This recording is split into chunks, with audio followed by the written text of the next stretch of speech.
Baik, Assalamualaikum warahmatullahi wabarakatuh. Selamat siang, kita ketemu lagi di sini. Tadi mungkin kemarin kita sudah bahas ya tadi juga bagaimana pertolongan resusitasi. Nah, supaya tidak lupa ya. Jadi apa yang sudah kita terima itu coba dipraktekkan, nanti saya titip Dokter Desi. Jadi nanti kalau ada kasus lagi kita bisa bicarakan kayak tadi gitu loh, dibikin video atau apa. Oh, jadi tahu kekurangannya di sini sehingga sampai nanti suatu saat sempurna gitu ya. Begitu pula tadi kasus, tadi kan dicatat tuh, saya bilang itu kan bagus tuh ya sebenarnya hidup gitu, tapi kita nggak boleh cepet puas. Jadi satu, mungkin apa benar ya gitu loh, kita harus kritis, kayaknya kok aneh nih gitu kalau 32 minggu minum pinter, kita harusnya kritis seperti itu ya, jangan salah. Nah kemudian apapun juga yang penting bagus lah, ini sudah berhasil, itu suatu prestasi gitu ya. Nah ada beberapa poin-poin tolong diingat, nanti diperbaiki seperti datanya udah dimatengin apa belum gitu. Terus harus diingat ini ke arah infeksi. Setahu saya gitu ya, setahu saya karena kami juga berkontak erat dengan orang-orang infeksi. Prof katanya coba deh lihat, kayaknya sih infeksi ini ada, kita curiga infeksi ini sebenarnya ada di lingkungan kami. Ya kan, semakin NICU itu pasiennya berat, semakin kita ini masalah. Nah saya lagi mencoba minta dana ke BRIN, nggak tahu sukses apa tidak. Jadi BRIN itu ternyata saya justru dikasih taunya sama teman-teman di Singapura, kamu tuh ada loh dana BRIN katanya 3 tahun berturut-turut, setahunnya tuh 1 M, tapi harus 3 negara paling tidak. Jadi Jepang mau, ini mau, Filipina mau, malah jadi 4. Kami sedang mengajukan proposal. Nah kami tuh mau membuktikan bahwa, ini kayak tadi gitu, kamu kan bilang ini ada infeksi gitu. Kami mau membuktikan bahwa sebenarnya infeksi itu ada di sini, ada di lingkungan. Jadi nanti kami mau lihat kalau begitu bayi lahir itu benar enggak sih ada infeksi gitu. Tuh satu ya, karena kami tadi cerita sama dokter Nusaida, kita punya alat sekarang yang bisa cepat sekali mendeteksi kuman gitu ya. Nah kemudian juga lingkungan, nah cuman itu amat sangat mahal. Kenapa gitu, rumah sakit di negara maju tuh bisa, dia tuh sampai pernah mengatakan Singapura tuh hebatnya ya di situ.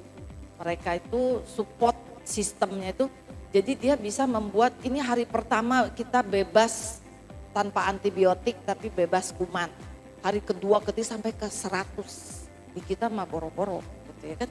Tapi ternyata mereka itu swabnya itu luar biasa, jadi dia seminggu sekali itu melakukan swab.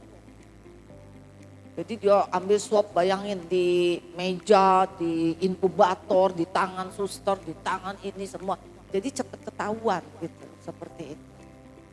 Nah kita lagi mau mencoba karena Indonesia itu termasuk salah satu, nah Indonesia ini suka jelek-jelek aja. Yang penggunaan antibiotiknya tuh luar biasa banyak, kemudian MDR-nya tinggi. Multi drug resistant, itu bahaya sekali.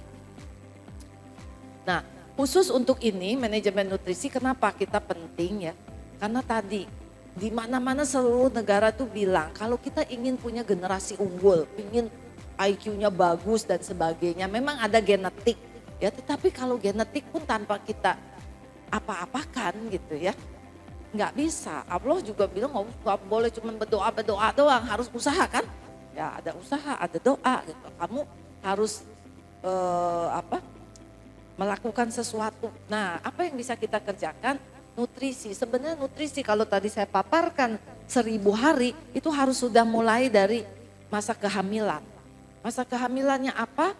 sebenarnya katanya nggak usah susah-susah, saat besinya harus bagus, D3-nya harus bagus, ya kan? Nah D3 itu lebih cilaka lagi, 99,9%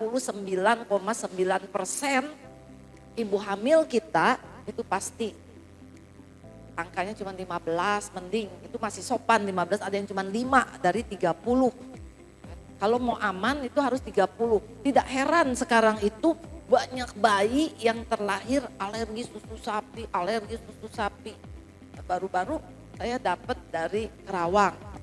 Itu minta katanya ini ada apa namanya harus operasi lah, harus inilah, harus itulah. Kenapa? Bayinya perdarahan. Jadi muncrat sana sini gitu, dari bawah dari atas. Anaknya bagus, bagus katanya. Ternyata bener ya. Kan berdarah tuh, ya kan? Di foto tidak ada naik, tidak ada apa-apa, cuma ada penebalan dinding usus. Ya udah kan, dok ini muncrat katanya darahnya. Ya udah, saya bilang udah, pasang infus, puasain. Terus dipuasakan berkurang kan? Perdarahannya diperiksa ini itu normal semua darah. Saya bilang, nah sekarang udah bersih. Coba kasih, maaf nih ya, saya bilang asinya kita stop dulu, saya mau tes gitu. Dikasih minum, ya susu tahu kan ada Puramino, ada Neocat ya itu asam amino. Bersih tuh hari ini pulang. Jadi itu kenapa gitu loh, itu pasti deh ibunya itu ya kan minimal D3-nya aut-autan. Gitu. Jadi masih banyak gitu sayangnya. Objin itu kok kurang peduli ya gitu loh, kurang peduli.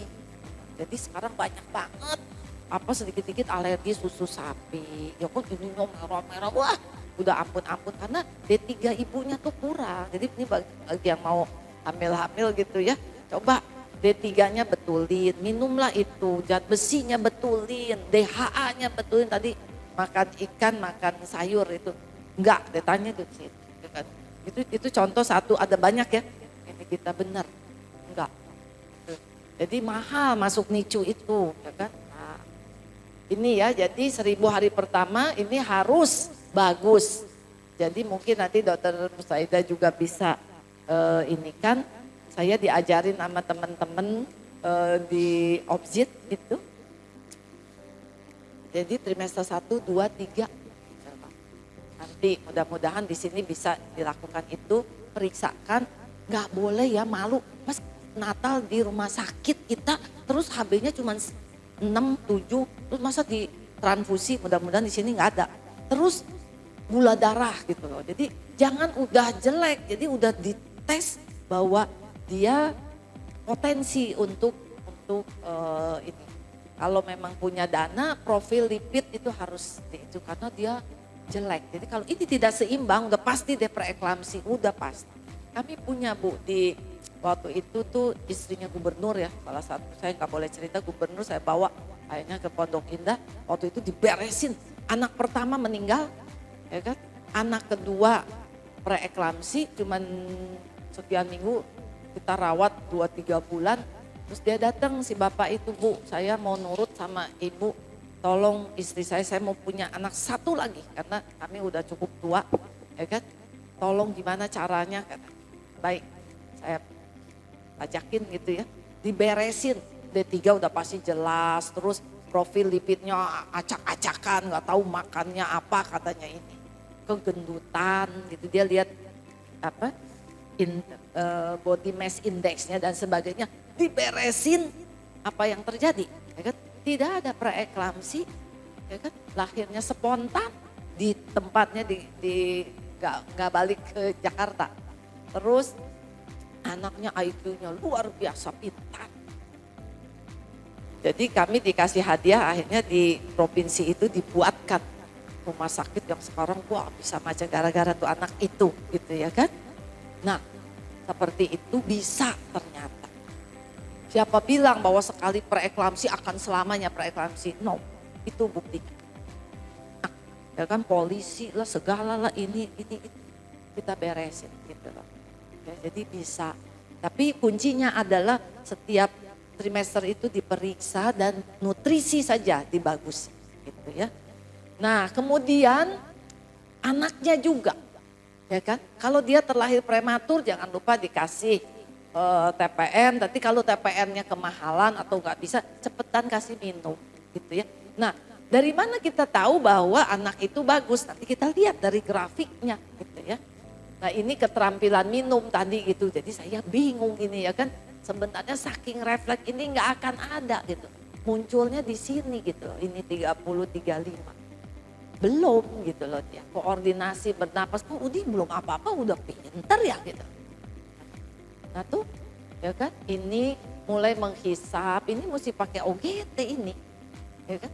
Nah di sini mungkin mulai mateng ini minum dengan sendok, cangkir, pakai dot, terserah lah gitu. Ya. Nah di sini sudah mateng di 34 gitu loh ya.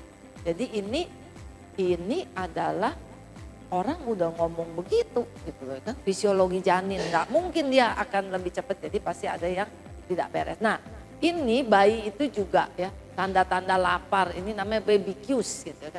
Kalau dia itu sudah cukup bulan kan pulang misalkan ya, sudah pintar minum, sudah bagus gitu ya. Nah mestinya sih kadang-kadang ibu-ibu tuh suka nanya, Dok mesti minum per 3 jam, per 2 jam, nggak usah lah. Yang 3 jam 2 jam itu di rumah sakit. Kalau ini mah udah kita harus ngikutin dia.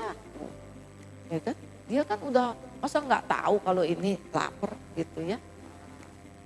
Nah ini yang mesti dikerjakan namanya PIOMI, Premature Infant Oral Motor Intervention. Ini yang mungkin juga kalau benar dia itu 28, 26, 30 kan menuju ke 34 tuh ini yang mesti nih. Pada usia kehamilan 32 minggu kemampuan menghisap dan menelan bayi belum sempurna tuh. Bolak-balik semua bilang gitu ya. Belum sempurna. Berkembang dan matang usia 34, 36. Nah ini harus sudah mulai dilakukan. Nah lakukan ya kan intervensi pada area oral. Nah ini dengan dilakukan dalam 8 gerakan waktunya 5 menit. Harus disiapkan waktu. Repot gitu ya. Nah jadi sebenarnya NICU itu tidak boleh dibuat jam besuk ya. Tidak boleh. Untuk bapak ibunya. Nggak ada jam besuk. Untuk bapak ibu. Terutama ibunya. Tapi kadang-kadang ibunya sakit. Jadi nggak apa-apa bapak-bapak kanguru tuh banyak. Itu kita buat. Jadi kami juga di Pondok Indah di RSCM tidak ada jam besuk. Tapi tidak boleh. Oh nenek, kakek, tante gitu ya. Pada ikut masuk. Enggak. Nah kalau rumah sakitnya itu menerapkan kubikel, ya kan, one patient one kubikel, ya kan, bahkan kakaknya, si kakak si bayi yang umurnya masih balita, masih 30 tahun, sejauh dia tidak ada penyakit menular, itu boleh masuk. Karena nanti kan kalau pulang juga kan sama kakak, anak tetangga nggak boleh dibawa-bawa gitu ya. Nah itu, jadi udah terjadi kontak. Tapi di kita ini susah karena kan rame gitu ya, jadi nggak bisa. Tapi bapak ibunya jangan gitu ya. Nah ini nanti bisa dilihat tuh 8 langkah, 6 langkah dimulai dari gerakan pipi, kemudian bergerak ke bibir dan selanjutnya. Ini harus dikerjakan oleh perawat, tapi nanti lama-lama diajarin ke ibunya. Jadi sekarang saya itu ditanya sama direktur RSCM. Prof, saya sampai malu. Prof sebenarnya ya rasio perawat sama bayi di NICU itu berapa? Saya bilang 1:1 atau 1:2. Oh begitu. Tiba-tiba teman-teman saya dari Jepang nih, dari Tokyo datang. Rombongan. Gitu ya. Pingin ketemu sama si direktur gitu. Sopan lah datang, dia mau jalan lihat-lihat. Ditanya sama direktur saya. Di Jepang itu salah satu dari 3 negara terbaik di dunia. Mengapa? Karena ketika kita berbicara dia NICU-nya terbaik, itu dia bisa memberikan angka. Ya. Dia bisa merawat 22 minggu yang beratnya cuma 235 gram. Ini perawat saya ngelihat dengan mata kepala sendiri ya, 235 gram. Segede apa gitu. ini kayaknya kalau segini kegedean. Segini. Pernah makan ikan, saya pernah beli ikan bakar ya kan. Dan ditanya mau yang 600 gram, mau yang 700, ini 235. Hah? Dan itu nggak mati, hidup dengan bagus, nggak buta, nggak ini, nggak itu. Hanya cuma ada 1, 2, 3 yang bisa. Jadi dia bukan negara abal-abal nih, abal-abal ya kan? Enggak, bagus banget, dia salah satu terbaik di dunia. Ditanya sama direktur saya, gimana caranya ya kamu itu bisa baik, berapa sih rasio? Dia bilang 1:3. 3 bayi kecil-kecil gitu, perawat saya. Oh, terus dia langsung ngeliat ke saya, Rob, langsung gitu. Nah saya bilang, kita lihat sendiri ya kan, kenapa bisa begitu ya kan.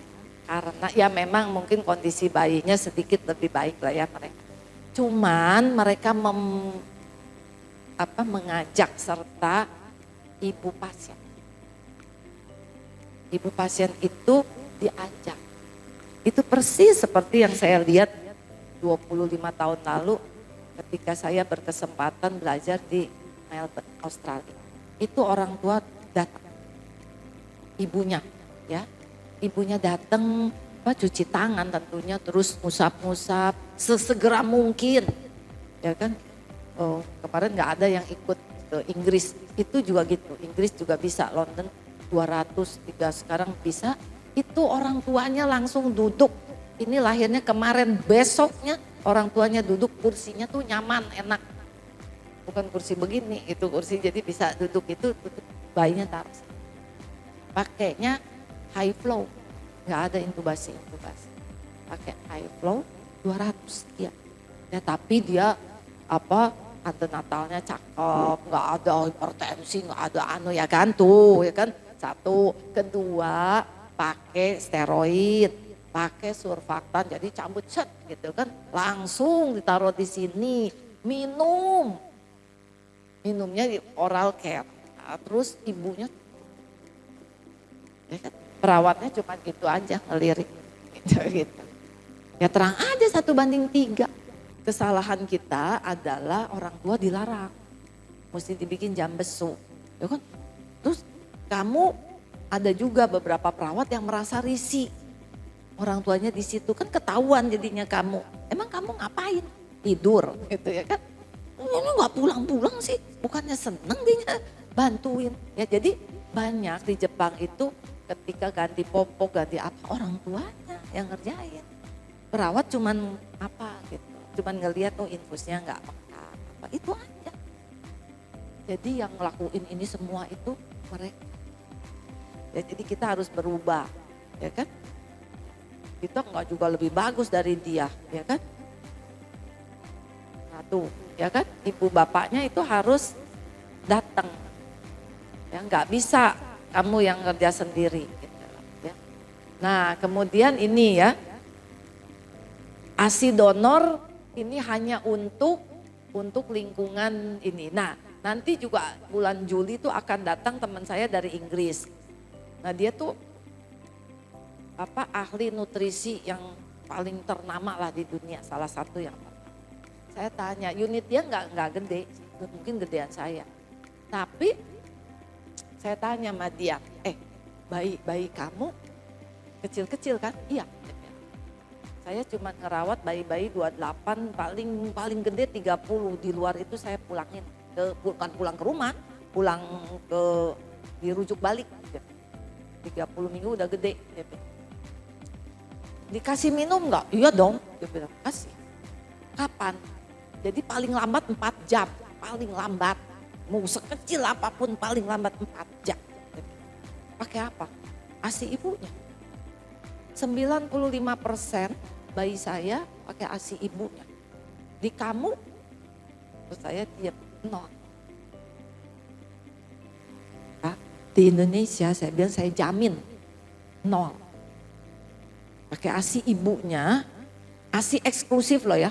ASI eksklusif selama dia dirawat di NICU sampai dia pulang, tidak pernah pakai ASI donor, tidak pernah pakai formula, ASI ibunya nol. Saya bilang.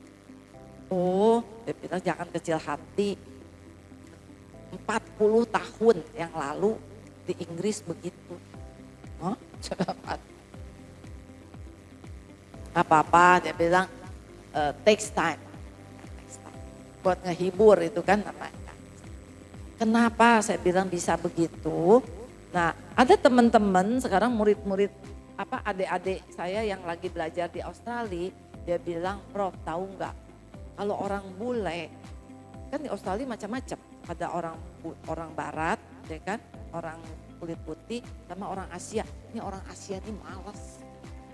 Ya, orang Asia tuh jangan harap Prof, yang Prof maksud itu 95% pasti orang bule.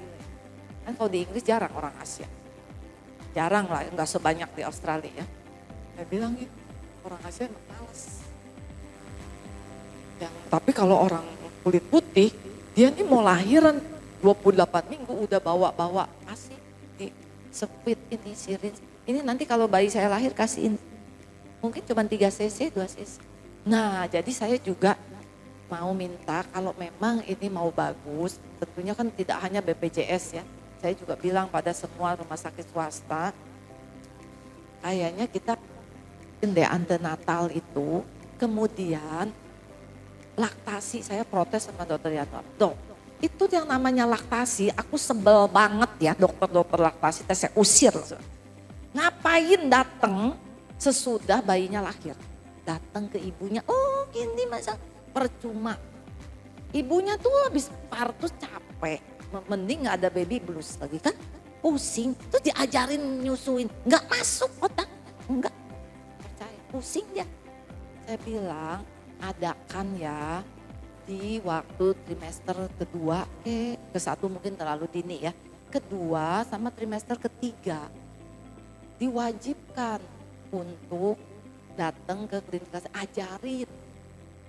Sekarang katanya udah mulai. Tapi ada dokter-dokter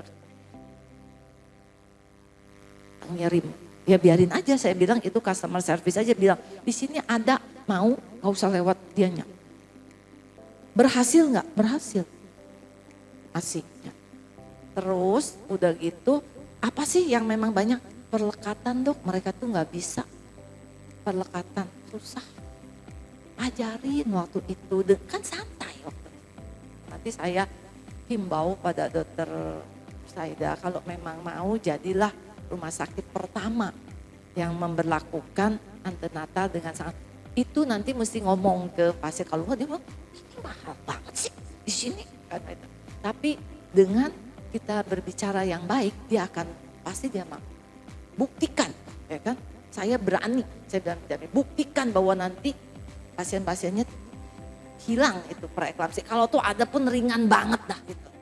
Ya, si gubernur itu bandel, jadi waktu dia antenatal habis gitu di trimester kedua mau ketiga dia nggak datang lagi karena sibuk mau pilkada. Dia ngakuin. Ketika yang ketiga ini dia kerjakan terus, aman.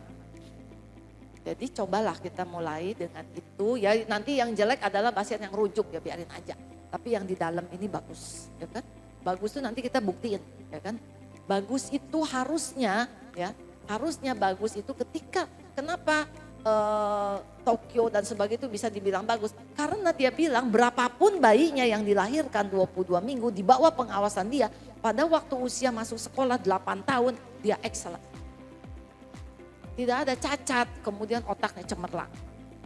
Baru dunia mengakui. Bukan pulang aja nggak mati, nanti di rumah 2 bulan mati. Ya kan? Nah, untuk bisa begitu dari mulai antenatalnya belum terlambat. Kita beritahukan apa yang mesti dikerjakan trimester demi trimester, kemudian latihlah si ibu itu, siapkan mental dan kemampuannya untuk laktasi, ya kan, insya Allah dia akan bagus. Kemudian juga ada konsultasi gizi, mungkin apa saja yang bisa gitu ya. Nah itu nanti insya Allah kita akan punya bayi-bayi dengan ASI. Ya kan, sementara ya terpaksa pakai ASI donor gitu kan. Nah, nanti ini juga harus dikasih human milk fortifier gitu ya. Atau mungkin pakai terpaksa dicampur sama preterm formula.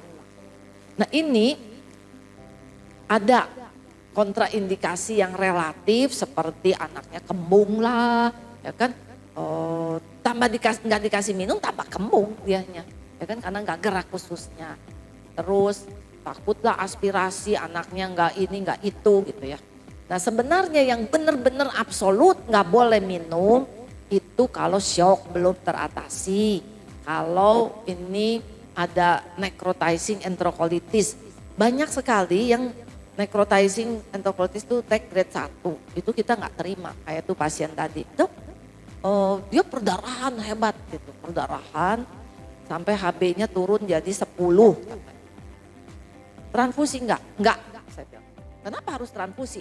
Orang dia napas spontan, ya kan? Anaknya juga segar bugar, nggak usah. Nanti kita kasih aja vitamin, nggak perlu. Gitu. Nah kemudian dia cuma penebalan dinding usus. Sepsis enggak, apa enggak gitu ya kan. Nah yang kayak gitu mungkin relatif. Kalau benar-benar ada pneumatosis intestinalis grade 2 apalagi sampai perforasi itu nggak bisa. HIE sekarang pun kalau memang stabil-stabil boleh dikasih minum. Dulu nggak boleh, sekarang boleh. Nah ini gagal napas, cengap-cengap gitu ya, asidosis metabolik tapi kemudian diintubasi jadi bagus. Ya boleh dong, udah boleh itu. Gitu, kan? Setelah operasi berapa lama? Udah ada bising usus, saluran cernanya bagus dan sebagainya, boleh dong. Jadi jangan lama-lama di puasa, nggak boleh. Kenapa? Karena kalau dipuasain ini pasti atrofi, ya. Dalam waktu 48 jam nggak dipakai ususnya atrofi, hormon-hormon nggak bisa kerja, ya kan. Terus ternyata nggak terbukti tuh, nanti saya kasih bukti bahwa tidak terbukti bahwa angka naiknya itu jadi turun. Sebenarnya saya kasih tahu waktu itu ke perawat sama dokter jaga, kamu nggak usah takut. Kalau ini absolut itu jangan dikasih, tapi kalau relatif kamu kasih. Misalkan entah 1 cc ke atau setengah cc, kemudian titip sama kakak perawat.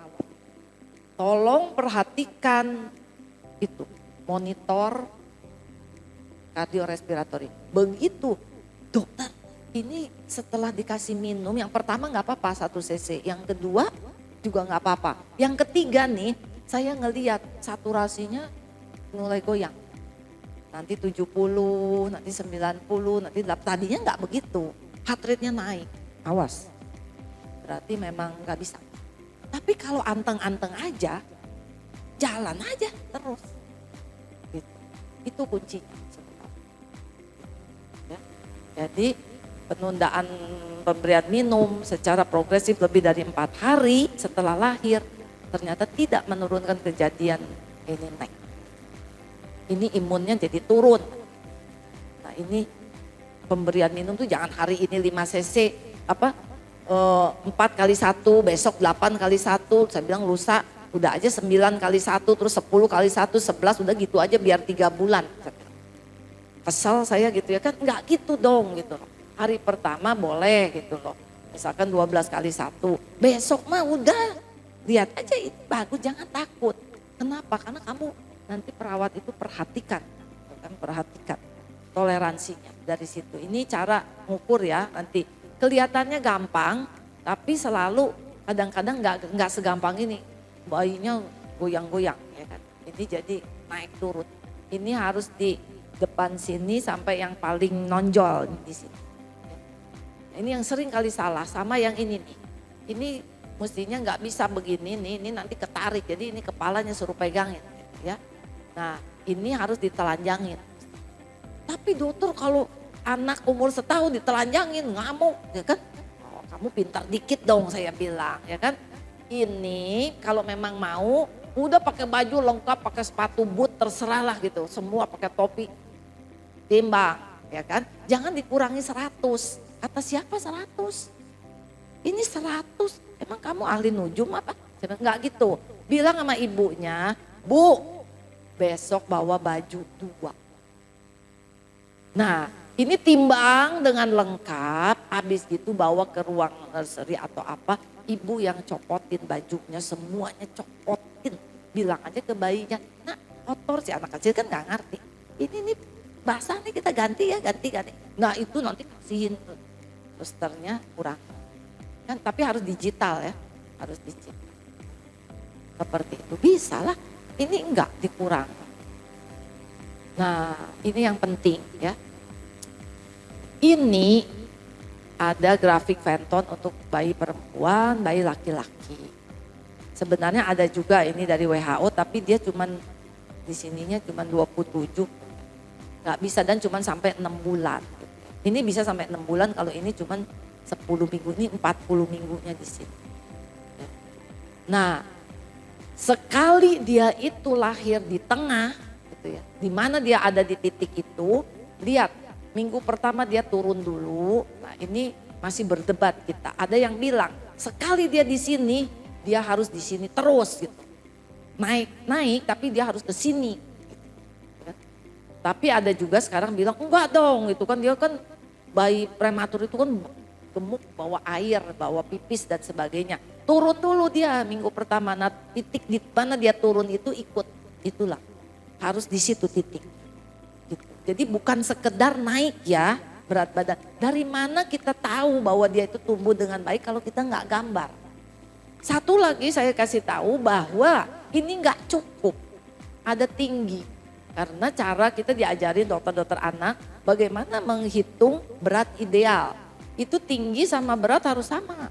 Ya kan? Nggak boleh beratnya di tengah sini, misalkan tingginya di bawah, atau itu mah kegendutan. Ya kan? Atau ininya di tengah, beratnya di bawah. Itu kurus. Seperti itu. Jadi harus sebanding. Nah untuk berat ini adalah memakai karbo, kalori. Kalau tinggi ini dengan lingkar kepala itu protein. Nah seorang dokter anak harus tahu susu mana, ya kan?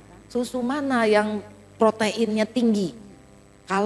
Jadi ketika kita menggambar, nah sekarang masalahnya kadang-kadang perawat ini ngegambar misalkan diukur nanti terus jadi lurus. Ya kira-kira lurus begitu kenapa? Dokter anaknya ngikut aja gitu. Dimarahin sama saya. Ulang lagi saya bilang. Ternyata salah.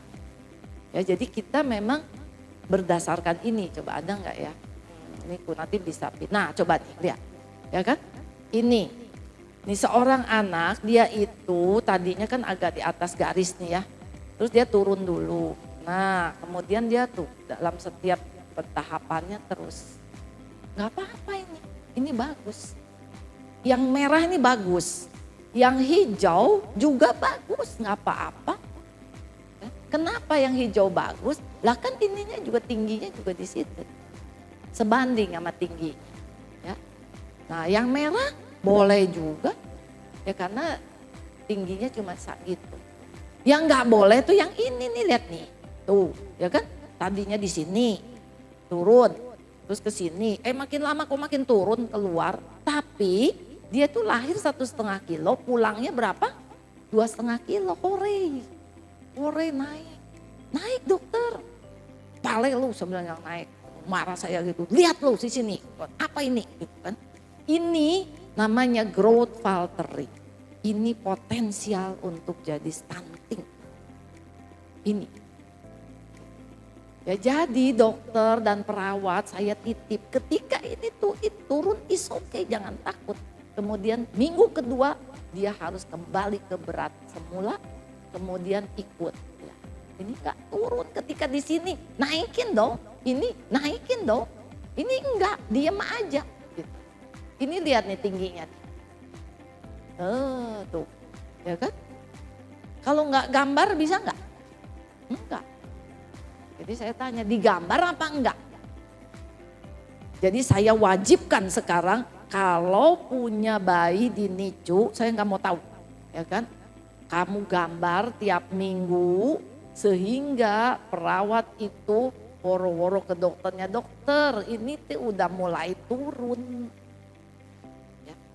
udah mulai turun. Jadi ini gimana nih, dokter tuh harus tahu ini tidak mencapai target yang ini misalkan ya. Harusnya berapa? Harusnya dia ada di 2,2 saat itu. 2,2 itu dikali RDA 120. Menjadi berapa itu? 256 katakanlah kalori. Kamu harus tahu 256 kalori itu apa. Saya mau ASI eksklusif, silahkan. 256 asal tahu ASI itu 1 cc 0,67. Bagi berapa? Sanggup gak tuh bayi? Punya gak ASInya? Dan harus diingat ya kan? ASI seorang ibu bayi prematur pasti proteinnya jeblok. Kasih lihat aja, Bu, ibu mau ASI terus kayak gini? Jangan nyalahin saya ya, ini pasti jeblok, ini jelek. Saya punya bayi dulu ya, tahun 96.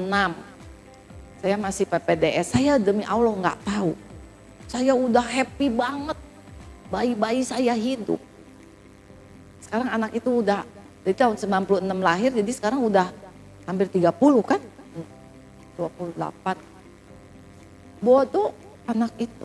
Kata bapaknya profesor, ngambil dulu kan gampang adopsi ya, lucu anaknya, hidup kan, lucu waktu itu nonton. Tapi waktu itu saya nggak tahu, pokoknya naik aja berat. Sekarang sekolahnya nggak bisa, IQ-nya nggak bagus. Kenapa? Karena dengan begini nggak nyampe tadi 83%. Bodoh. Tapi setelah itu saya tahu, jadi saya tidak bakalan lupa. Sekarang bayi-bayi buktiin aja, buktiin. Ya kan? Ada yang dicolek waktu itu saya di RSPI di lift. Bro, masih inget nggak anak ini?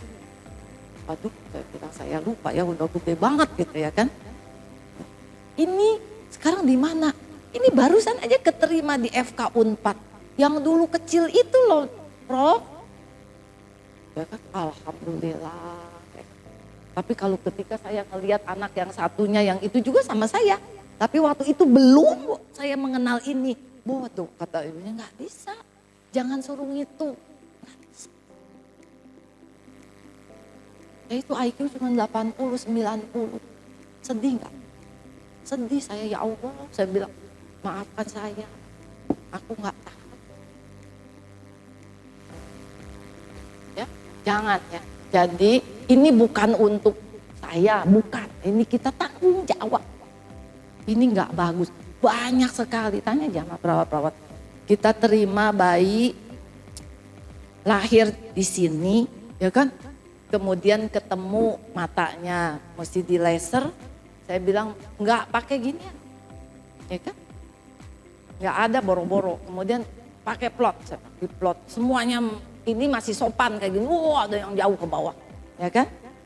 Nah, terus jadilah saya diprotes, bro jadi lama banget, dia kan mestinya di laser cuma 2 hari udah gitu pulang. Jangan, saya bilang beresin dulu, tanggung jawab kita. Tapi jadi lama bro di sini ya kan. Biarin, saya bilang biarin, dah. Kesel saya begitu. Kasihan tuh anak. Ya, jadi tolong mulai sekarang kalau belum taruh ini, ya kan? Nggak susah, ya kan? Nggak susah tuh, ya kan? Kalau begini ya Allah mau jadi apa nih anak gitu. Ya jangan senang gitu loh. Lahir 500 gram, wih hore hidup udah 2,7 jelek. Nggak boleh kayak gini, ini harus begini tuh. Ya harus begini. Udah gitu. Jadi ada hal-hal yang kecil kalau udah dikerjakan alhamdulillah, tapi kalau belum tolong kasih tahu. Jadi saya kalau ngajarin mahasiswa gini, kamu lihat ini anak 2, sama-sama 2 kilo. Nah saya bilang, saya ajarin memang ada yang namanya balat Scott. Ntar dulu saya bilang, kamu lihat aja dulu, lihat kupingnya, yang cepet aja kupingnya, putingnya, diameter, warna, genital, sama garis-garis telapak kaki. Itu kan garisnya aja tebal banget gitu ya. Bapak nggak mungkin lah ini 34 minggu. Ya kan, enggak lah. Gitu. Ini sih kayaknya cukup bulan nih. Itu ternyata gitu. Sementara yang situ, ini kupingnya jadi di sini nempel gitu kan. Terus ini kecil gitu ya kan. Terus genitalnya juga garis-garisnya belum. Ya kan. Ini juga masih polos. Tapi kadang-kadang nggak segampang itu. Ada yang ininya udah tebel tapi ininya kecil. Nah kalau ragu-ragu gitu, ya kan, satu lagi saya bilang, masukin tangan kita ngisepnya kenceng kayak gitu. Ini mah nggak mungkin di bawah 34. Ini pasti 35 apa 36 kayak gitu kurang lebih. Ragu-ragu lagi balat skor. Udah seperti itu gitu ya kan. Nah kita mesti tahu ya kan, mesti tahu dong grafik itu harus tahu usia gestasi, nggak bisa berat doang ya kan. Kan dia ada dua, garis X-nya itu umur kehamilan, garis Y-nya berat atau tinggi. Kalau nggak bisa kita. Cuman tahu aja berat atau tinggi itu nggak bisa, harus ada usia kehamilan. Kalau cukup bulan sih gampang ya kan, tanggal lahirnya aja. Kalau ini nggak bisa, gitu. Harus tahu gitu ya. Jadi kalau tadi ragu-ragu, ya ambil aja tengah-tengah. Ini bener nggak 34? Kan mestinya 34 minggu itu baru mulai ada, ya kan? Coba deh lihat. Jadi itu ngisapnya juga antara iya, enggak, lupa. Nanti tidur ya gitu kan. Nah kalau udah kenceng banget, lah ini mah udah 36, mau 37. Kecil aja badan. Itulah masalah di Indonesia. Ya seringkali bayi itu bukan cuma prematur, kecil. Jadi aneh ya kalau misalkan lahir, mana dia gambar ininya, udah mah prematur terus ada di persentil 90. Wah itu mah bohong kayak gitu mah ya. Salah gestasi nih, atau ibunya itu diabetes kali ya kan ya. Nah ini misalkan ya, ini rata-rata anak Indonesia tuh di sini atau di sini. Jelek gitu loh. Jarang ya misalkan titiknya ada di atas begini tuh. Lah anak gitu loh. Jarang. Mengisi dia butut ibu-ibu ya kan. Jelek. Ada 1-2 yang lahir aja udah 5 kilo ya kan. Oh itu mah 1 di antara 1 juta kali. Ada 5,5 kilo. Ada. Dulu tuh si siapa ya, yang penyanyi itu tuh si ada si Ira itu kan Jerman itu sama si Katon, ya kan? Itu anaknya tuh 4,8, nggak apa-apa. Emang dia keturunan itu besar-besar, itu juga harus diperhatikan. Tapi umumnya orang Indonesia jadi harus diwaspadai kalau memang kegedean. Kita harus, jadi maksud saya ini bukan dibuat asal-asalan, tapi kita harus patut curiga gitu. Nah, ketika kita pertama kali memperkenalkan ini nih, kalau di praktek juga saya pakai gitu. Nah, biasanya mula-mula perawat-perawat itu asal-asal aja. Saya tahu ini ngasal nih ya kan, karena nggak mungkin masa tinggi itu naik turun ya kan ya, mungkin. Jadi saya balikin ulang, akhirnya ngulang, orang lain dokter-dokter udah pada pulang, saya sampai jam 11-12 belum pulang. Saya bilang rasain loh, ya kan, kan perawat itu kalau pulang kemalaman kasihan ya kan, mesti nanti pulangnya bagaimana, sejak itu nggak berani lagi dia, bener nih. Ngukurnya jangan sembarangan gitu loh kan. Kalau kamu sembarangan saya salah interpretasi dong. Jadi dokter itu juga harus paham ketika, jadi cara saya menegur perawat-perawat yang sembarangan ngisi ya begitu, pulang lagi.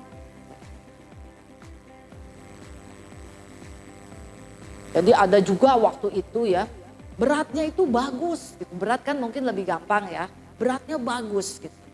Tapi tingginya itu di bawah, gitu. Di bawah sini.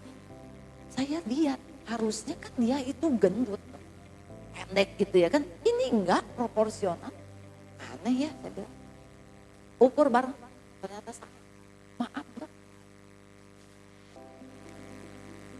Jadi dokter harus mengerti ini kayaknya bohong. Jadi sejak itu perawat-perawat nggak berani, itu maaf itu apa namanya, saya belum siap atau apa gitu, jangan ngarang.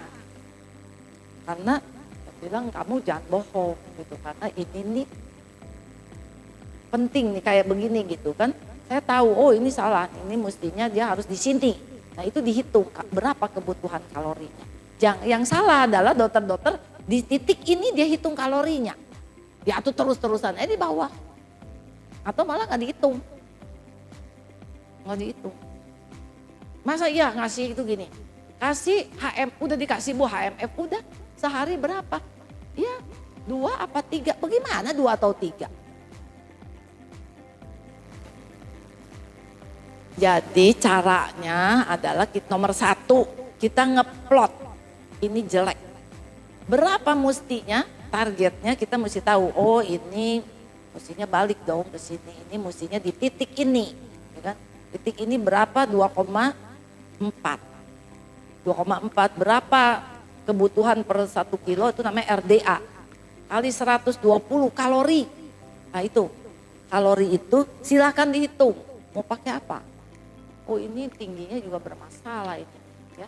Berarti dia proteinnya harus tinggi nih. Ibu punya ASI? Ada? Dihitung sama kita. Kalau mau pakai tadi misalkan katakanlah gampangnya 240 misalkan ya kalori. Nah kalau ASI dengan HMF itu setiap 25 cc ASI HMF-nya 1. Itu 24 kalori. Jadi kita bilang, Bu, ini untuk mencapai 240 kalori supaya beratnya jangan turun begini, ya kan? Ibu sehari butuh 10 HMF-nya dengan ASI-nya ya 250 cc, HMF-nya 10. HMF 25.000 misalkan. 250.000 sehari, sebulan 7,5 juta. Wah mana ada dokter duitnya gaji pun gak segitu. Oke, ibu berapa bisa? Kalau 2 Bu, 2 itu bisa dokter kalau 2. Nah berarti Bu, ibu ASI-nya cuma bisa 50 ya. 50 dengan HMF 2. Nah yang HMF-nya 8, mohon maaf gitu. Sementara ya ibu kasih 8 scoop karena itu identik ya 8 scoop susu formula prematur. Jadi dalam sehari ibu harus ngasih 8 scoop susu prematur, setiap scoopnya itu 30 cc dengan ASI 50 plus HMF 2 supaya bisa menjadi 240 kalori tadi. Seperti itu. Jadi bukan asal-asalan, kasih aja HMF, nggak jadi nih. Tuh, seperti itu dokter anak. Apakah ini dokter anak aja? Terserah, kalau di situ nggak ada dokter anak, dokter umum kita ajarin. Tapi kuncinya kamu harus gambar, kita ajarin. Saya sedang mendidik sekelompok ibu-ibu dokter umum, kebetulan ibu-ibu umum plus ada 1-2 di Sukabumi. Ancur-ancuran juga. Dokter anaknya nggak mau tahu, biarin aja. Saya bilang kamu aja. Bisa. Dia kangguru mother care diajar. Bisa. Apa susahnya? Seperti itu. Ini enggak gitu, dikerjain aja enggak. Ya kan, ngitungnya malas gitu. Nggak tahu malas, nggak tahu nggak bisa gitu ya kan. Nah tuh, 2 aja katanya. 2 dari mana datangnya? Gitu, ya kan. Nah kalau seperti itu, apakah saya dicap tidak pro ASI? Enggak, silakan aja lihat. Ya insya Allah lah ya nggak ada yang ngecap saya. Bukan, saya mau ngebela. Bu nanti kalau ininya sudah sampai ke atas, stop Bu, nggak usah lagi pakai HMF, nggak usah lagi pakai itu, udah balikin lagi ke ASI. Jadi asinya yang banyak itu taruh dulu di lemari es, nanti kita pakai. Seperti itu. Ini enggak, ya kan? Pro asi, mesti asi. Ya kan? Sebodoh teuing ininya lari kemana juga. Akhirnya jelek. Anak. Nangislah si ibu. Udah Bu jangan nangis. Betulin. Apa yang dikerjain gak beratnya gak naik, dipotong lidahnya, ya kan?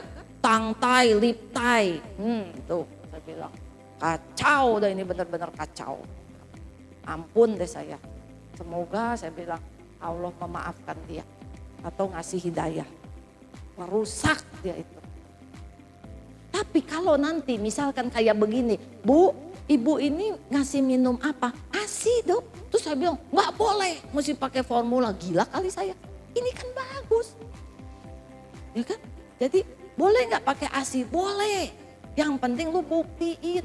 Buktiin ayo. Gak mungkin, gak bisa.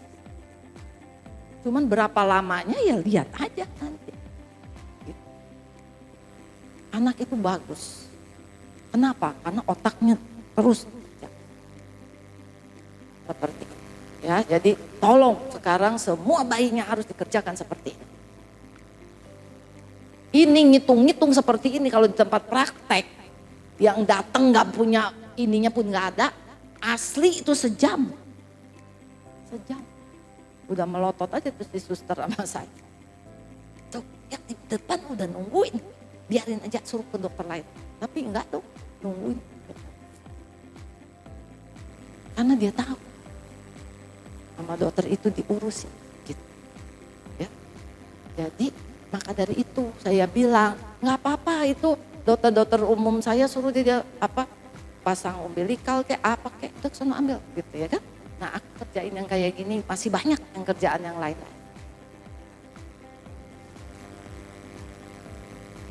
Seperti itu ya. Nah, mudah-mudahan nggak usah takut lagi nanti saya dianggap tidak pro ASI. Yang salah kamu tidak nerangkan dengan benar.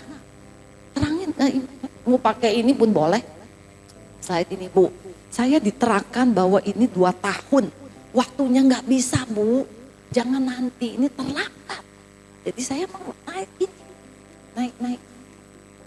Tapi terserah ibu lah. Kalau menurut saya nggak bisa.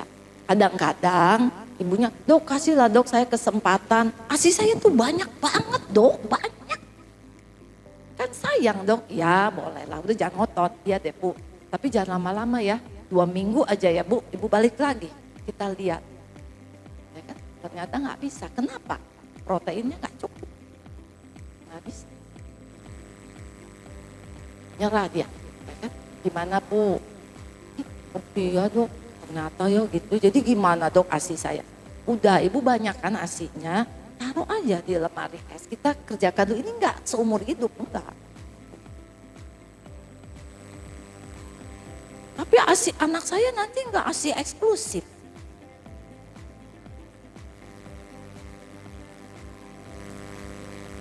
Ayo jawabnya gimana? Anak saya enggak ASI eksklusif. Jadi ada yang enggak beres cara nerangin ke orang tua. Yang mana yang boleh ASI eksklusif yang benar-benar gitu loh. Enggak pakai apa-apa. Tujuannya apa sih? Tujuannya apa? Seperti itu. Jadi enggak masalah gitu. Ada juga ibu-ibu yang cukup bulan ya. Ngotot aja gitu pingin ASI. Jadi saya bilang sama perawat saya biarin. Jangan berantem. Iya boleh Bu. Boleh. Ya kan? Udah gitu dia lemes kan, kita periksa aja gula darahnya 25. Bu ini nanti kejang, kayak gini. Gimana? Ya deh Dok saya nyerah. Udah ibu jangan sedih, sekarang tak kasih dulu ya. Susu formula tapi ibu usahain. Oh bisa ya Dok, saya enggak dosa. Dosa apaan? Ibu masa dosa anaknya nanti jelek? Jadi entah siapa gitu ya yang menerangkan bahwa kalau tidak memberikan direct breastfeeding itu benar-benar celaka, nggak aja bilang masuk neraka, ya kan? Jadi ibu-ibu itu sudah didogma, ketakutan gitu mereka. Beberapa ya ibu-ibu yang saya lihat, dok saya mah terserah, saya udah usaha ya dok ya. Nanti mudah-mudahan bisa, kalau nggak bisa udahlah dok. Saya nyerah aja. Udah ibu jangan gitu. Saya bilang, iya saya akan berusaha dok, tapi kalau nggak apa-apa dok, kasih aja. Terus formal, iya nanti ya. Ternyata enggak dok. Yang seperti begitu malahan banyak kasih. Tapi yang belum apa-apa udah heboh. Nggak boleh pakai dot, nggak boleh botol, nggak boleh pakai ini. Gagal total. Gagal. Karena dia stres. Saya bilang biarin aja. Kalau saya mah senyum-senyum aja, iya. Jadi jangan. Makanya ini kan di klinik laktasi di trimester kedua, trimester ketiga, jangan dikasih dogma yang enggak gitu. Usahakan, karena setahu saya ASI itu tidak bakal keluar kalau dia stres gitu. Stres gak bisa. Dia mikirkan harus ASI, harus dia kecapean gitu, terus aja mesti direct. Siapa bilang mesti direct? Kalau capek tidur, saya bilang kan gitu. Ini enggak, melotot aja mesti direct, padahal dia udah letih banget. Alhasil apa? ASI. Dia bilang, ini manis salah nih. Ngasih edukasinya ngawur. Jadi kamu jangan ikut-ikutan kayak begitu. Masa bayinya itu beratnya jelek, katanya tangtai, liptai.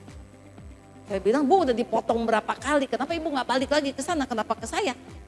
Saking jengkelnya gitu saya.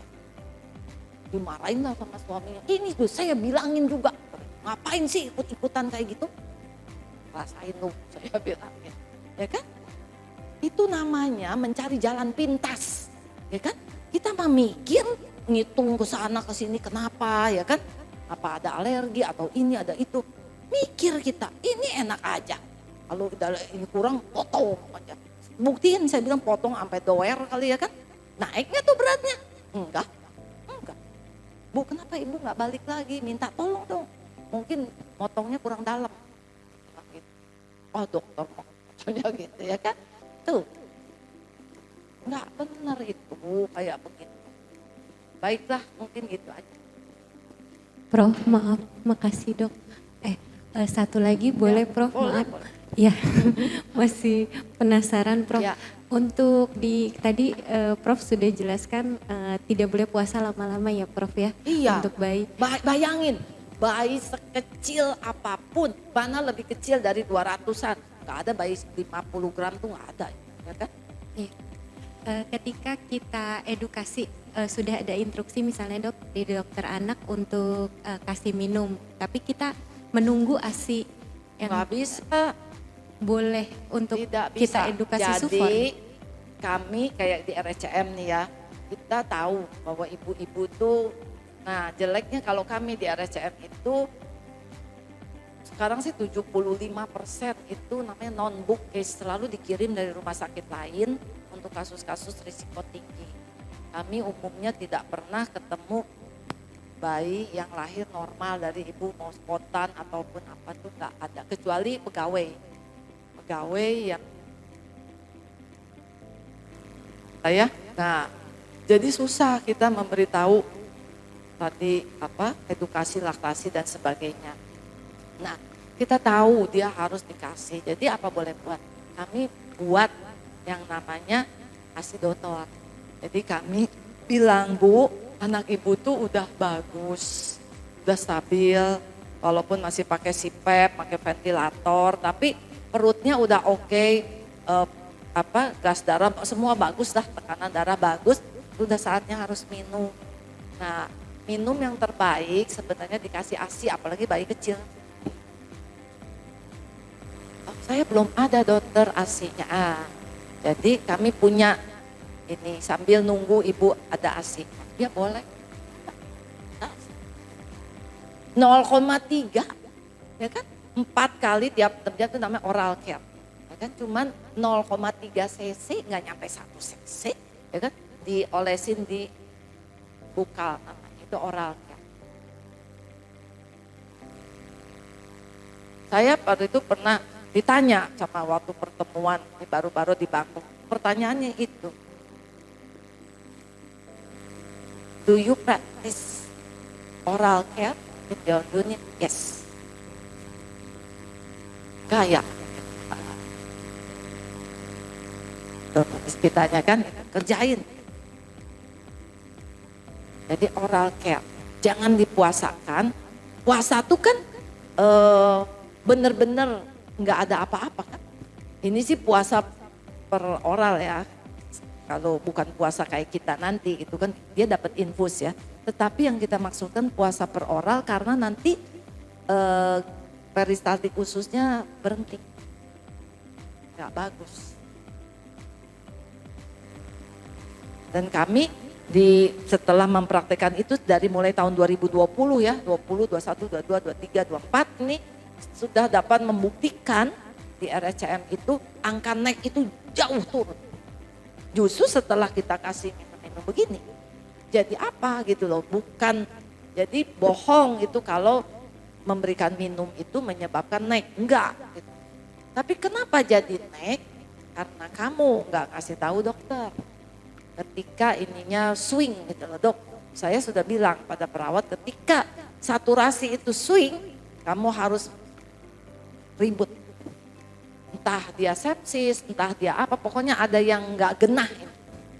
Nggak mungkin gitu, nggak mungkin. Coba kamu sekarang ngecek ini jari kamu, nggak mungkin swing. Diem satu, ya palingan bergeser 98, 99, 97 segitu. Nggak mungkin turun ke 85, nggak mungkin. Nggak mungkin. Kalau dia lari-lari begitu berarti ya kan ada yang tidak beres. Kamu tahu bagaimana caranya alat itu menangkap saturasi? Ya tergantung aliran darah yang mengalir ke situ. Yang mengandung oksigen. Ada apa dengan jantungnya kok mompanya nggak beres? Sebentar masuk, sebentar enggak, sebentar ketangkep, sebentar enggak. Berarti kan enggak beres ini. Entah dia sepsis, entah dia enggak tahu lah apa. Shock mungkin. Harus waspada. Jangan nganggap sepele. Ya kan? Anggap sepele apa ketika swing itu, oh ini rusak kali ini ya, pindahin ke kanan. Terus diteken-teken, ya yang muncul jari kamu, ya kan? Jangan, bahaya itu. Begitu pula ketika heart rate. Kita tahu heart rate itu harus 120, 160. Kamu melihat itu 170. Kenapa kau diam? Kenapa kamu diam? Kamu nggak ngerti itu? Kenapa dia 170? Itu takikardi. Ada apa? Kepanasan, ukur suhunya. Ya kan? Nyeri, kamu cek. Kurang cairan, enggak, kencingnya banyak. Apa dong? Shock. Ngukur suhu jangan sekali-kali cuma di sini. Udah. Tidak boleh. Ya kan? Di sini oke. Kemudian kamu luangkan waktu pakai tanganmu ini. Dicek ininya, dicek dadanya, cek tangan dan kaki. Loh, kok di sini bilang 37,5? Di sini hangat, ya kan? Di sini dingin. Tangannya kok dingin banget, ya kan? Nadinya kecil. Dokter, ini shock kali, ya kan? Saturasinya goyang-goyang, shock. Cepetan, dok ini dok nggak beres dok. Saya berhentiin dok minumnya dok. Maaf dokter datang ke sini cek. Ini nggak beres dok. Kamu terlambat itu, ya kan? Taruhan sama saya. Kalau nggak entah 2 jam, 4 jam, entah dan gubrak, buat langsung jelek. Mati dia. Atau buar langsung muntah. Tidak boleh. Itu makanya ketelitian perawat di sini kita butuhkan. Ya tolong ya, kamu juga. Ya kan? Kamu cuman minta gitu aja. Ukur suhu jangan cuman ukur suhu 37,5. 37,5 di sini ininya hangat itu nggak usah dicatat. Tapi kalau ada sesuatu, dok, ini apa dokter periksa dong dok. Kamu melapor, jangan diam. Dok ini nadinya kecil loh dok, akralnya dingin. Padahal suhunya ini. Ini gara-gara tadi dokter ngasih minum, jadi saya stop ini minumnya. Dokter tolong nilai, maaf ya dok kalau saya salah. Wah saya merdeka kalau punya suster kayak begitu, seneng banget ke saya. Bayangin, ini enggak diem aja, ya kan? Kamu takut atau enggak tahu saya? Mungkin takut ya, masa ya sih kamu sengaja? Takut, jangan-jangan saya salah. Mbok yang ngomong ke seniornya, Kak, aku kok enggak enak ya sama ini ya. Pasti keburu deh. Berapa banyak saya diselamatkan oleh perawat. Dok, jangan diterusin deh dok minumnya dok. Enggak bagus dok, pucet dok. Setelah dikasih minum yang pertama oke, yang kedua pucet dok ya. Ya kan? Padahal HB-nya bagus, pucat. Hah? Dalam hati. Ya udah berhenti dah. Berhenti. Begitu. Bayangin, ya kan? Siapa yang ada di samping itu? Perawat. Bayi, kan perawat. Ini perawatnya diam aja.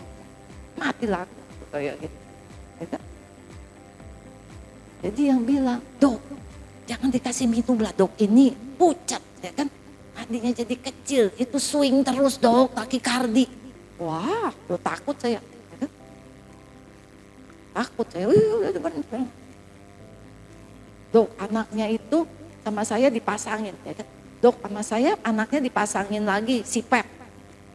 Padahal tadi malam udah dicabut, ya kan? Jelek dok, saturasinya swing. Terus anaknya mulai takikardi, kadang-kadang juga ada retraksi. Minimal sih dok. Gak bisa dok, dokter coba lihat deh. Visit dok, jam berapa dokter mau sini? Gitu dia. Emang saya ajarin, suruh gitu. Lu gak apa-apa deh sama gue, gak apa-apa. Saya bilang, aku lebih suka kamu begitu. Daripada kau diem, aku sebel. Suruh, emang harus bawel. Biar aja bawel. Dok, dokter kesini lah dok. Jadi kalau enggak kan saya santai-santai yang tidur dulu, apa duduk gak bisa. Bangun saya, loncat langsung. Ya kan? Seperti itu, selamat saya. Beneran selamat. Cepet gitu. Tolong. Kalau kamu belum, itu kerjakan itu. Ya. Di bawah pengawasan kamu. Kamu perhatikan pola nafasnya, kamu perhatikan hemodinamik, monitor, itu saja cukup. Kamu nggak tahu nggak apa-apa, biarkan dokter suruh mikir. Ya kan? Nah kemudian saya bilang, dok nanti saya kelebihan. Nggak apa-apa, lu kelebihan nggak masalah daripada kurang. Nanti aku kasih tahu kamu, yang gini normal, ya, nggak apa-apa. Ada lagi gitu, kadang-kadang kita capek. Dok sinilah dok, lihat dok, itu pucet kan dok, kakinya pucet. Bawel banget sih, saya begitu kan, kadang-kadang kita setuju, lu tuh bawel banget. Iya dok, lihat, dilihatin kaki, tuh kan dok. Saya lihat, ya Allah, saya kaget gitu kan, itu bayi kecil banget. Kakinya tuh di ujungnya tuh ada biru. Hah? Saya bilang kayak itu. Ini pasang IPICC, ya cabut sekarang juga, cabut. Langsung kita telepon untuk dikasih heparinisasi, selamat. Kalau nggak trombosis, langsung dibuntungin kakinya, ya Allah. Itu kejadian di, ini lagi rame nih sekarang di Kalimantan Tengah. Buntung kaki, buntung segini. Karena udah jelas saya lihat, ya Allah itu pucat, beda banget tangan kaki kanan sama kaki kiri pucat, ya kan? Kata dokternya itu aja dibungkus sama anduk anget, astaga. Bungkus anduk anget, ganti anduk ini, ganti ini. Udah biru baru kaget, nggak keburu. Buntung. Bayangin anak masuk cakep-cakep hanya untuk diare pulang, ya kan? Buntung kakinya sebelah. Coba nuntut nggak tuh orang tua? Nuntut lah. Tuh, saya bilang ini. Saya pernah diselamatkan sama perawat. Saya nggak tahu demi Allah. Dia ribut. Karena saya memang titip. Kamu ya kalau sama saya kerja, kamu harus bicara. Aku nggak masalah. Tolong, kita harus saling melindungi. Saya kan bukan malaikat yang bisa kerja sendiri. Gak bisa. Aku butuh kamu. Tolong kasih tahu saya. Jangan takut. kasih tahu. Kalau kamu merasa ada sesuatu yang gak nyaman atau apapun, kasih tahu. Kita mau selamat di sini. Berani mereka. Apapun juga gak takut. Dok, ini loh gitu. Termasuk keluarga pasien yang udah mulai menunjukkan gejala aneh-aneh, kabarin. Mungkin saya tidak melihat itu, tolong kasih tahu, ya kan? Hati-hati dok, ini orang tuanya nih dari awal dia udah rese.